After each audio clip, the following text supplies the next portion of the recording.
Hello అండి, welcome back to Venus kitchen. Idli పిండి, దోశ పిండి లేనప్పుడు ఈనో సోడా లాంటివి లేకుండా అప్పటికప్పుడు ఇన్స్టెంట్గా సేమియా తోటి బ్రేక్ఫాస్ట్ని ఎలా ప్రిపేర్ చేసుకోవచ్చో ఈరోజు వీడియోలో చూద్దామండి. ఈ సింపుల్ బ్రేక్ఫాస్ట్ని ప్రిపేర్ చేయడం కోసం ముందుగా స్టవ్ మీద ప్యాన్లో అరకప్పు వరకు సేమియాను వేసుకోవాలి. ఈ సేమియాను మీడియం ఫ్లేమ్లో 3 లేదా 4 నిమిషాల పాటు ఫ్రై చేసుకోవాలి. నేను మెజర్మెంట్ కప్లోని హాఫ్ కప్ తోటి అన్నిటినీ కొలిచి తీసుకుంటున్నానండి. ఇంట్లో ఉండే ఏదైనా ఒకే కప్పుతో అన్నిటినీ మెజర్ చేసి తీసుకోవచ్చు. ఇందులోనే అరకప్పు వరకు బొంబాయి రవ్వను కూడా వేసుకుని ఈ రవ్వను కూడా 2-3 నిమిషాల పాటు ఫ్రై చేసుకోవాలి. సేమియాను ఎంతైతే తీసుకున్నారో రవ్వను కూడా అంతే తీసుకోవాలి. రెండు బాగా ఫ్రై అయిన తర్వాత స్టవ్ ఆఫ్ చేసుకుని వీటిని ఒక బౌల్లోకి తీసుకోవాలి. ఏ కప్పుతో అయితే రవ్వను సేమియాను తీసుకున్నారో అదే కప్పుతో అరకప్పు వరకు పెరుగును వేసుకోవాలి. ఇందులోనే రుచికి సరిపడ ఉప్పు, 1 టీ స్పూన్ వరకు నిమ్మరసాన్ని కూడా వేసుకోవాలి. ముందు వీటన్నిటిని ఒకసారి బాగా కలుపుకుని తర్వాత కొద్దిగా నీళ్ళను వేసుకుని కలుపుకోవాలి. అరకప్పు కంటే కొద్దిగా ఎక్కువగా వాటర్ పడతాయి. సేమియా రవ్వ కూడా వేడిగా ఉన్నప్పుడే మీరు ఇలా కలిపేసుకోవచ్చు. ఇలా మొత్తం కలుపుకున్న తర్వాత 10 నిమిషాల పాటు పక్కన పెట్టుకోవాలి.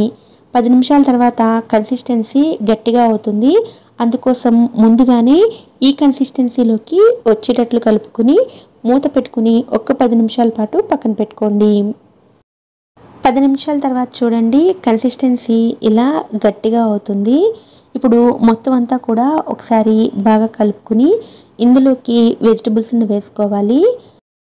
1 టీ స్పూన్ వరకు అల్లం తురుమును వేసుకోవాలి. అలాగే సన్నగా తరిగిన 2 పచ్చిమిరపకాయ ముక్కలను కూడా వేసుకోవాలి. ఇందులోనే చిన్న ఉల్లిపాయ ముక్కలను, 2-3 టేబుల్ స్పూన్ల క్యారెట్ తురుమును, సన్నగా తరిగిన కొత్తిమీరను, అలాగే 2 టేబుల్ స్పూన్ల బియ్యం పిండిని కూడా వేసుకోవాలి.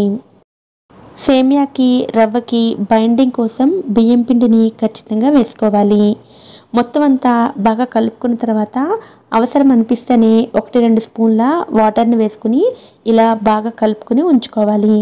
ఇప్పుడు స్టవ్ మీద ప్యాన్ పెట్టుకుని 2 టేబుల్ స్పూన్ల ఆయిల్ని వేసుకోవాలి. ఈ ఆయిల్ని ప్యాన్ అంతా కూడా స్ప్రెడ్ చేసుకోవాలి. ఆయిల్ని ప్యాన్ అంతా ఇలా స్ప్రెడ్ చేసుకున్న తర్వాత పైభాగంలో కొద్దిగా సేమియాని వేసుకోవాలి. ఈ సేమియా పూర్తిగా ఆప్షనల్ అండి, వద్దు అనుకుంటే స్కిప్ చేసేయవచ్చు. ఇప్పుడు ప్రిపేర్ చేసుకున్న బ్యాటర్ని కొద్దిగా తీసుకుని సేమియా పైన వచ్చేటట్లుగా ఇలా ప్యాటీస్లా స్ప్రెడ్ చేసుకోవాలి. ఇలా మీరు తీసుకునే ప్యాన్కి ఎన్నైతే ప్యాటీస్ పడతాయో అన్నిటినీ వేసుకోవాలి. స్టవ్ ఫ్లేమ్ని మీడియంలో ఉంచుకుని వీటిని ఒకవైపు క్రిస్పీగా అయ్యేంత వరకు ఫ్రై చేసుకోవాలి. ఒకవైపు ఫ్రై అయిన తర్వాత ఫ్లిప్ చేసుకుని రెండో వైపు కూడా ఫ్రై చేసుకోవాలి. రెండో వైపు తిప్పిన తర్వాత ఆయిల్ కూడా వేయాల్సిన అవసరం లేదండి. అలాగే రెండు వైపులా కూడా మంచి రంగు వచ్చేంత వరకు ఫ్రై చేసుకుని తీసుకోవాలి. నేను చూపించిన ఈ క్వాంటిటీకి అయితే దాదాపుగా 8 వరకు ప్యాటీస్ని ప్రిపేర్ చేసుకోవచ్చు.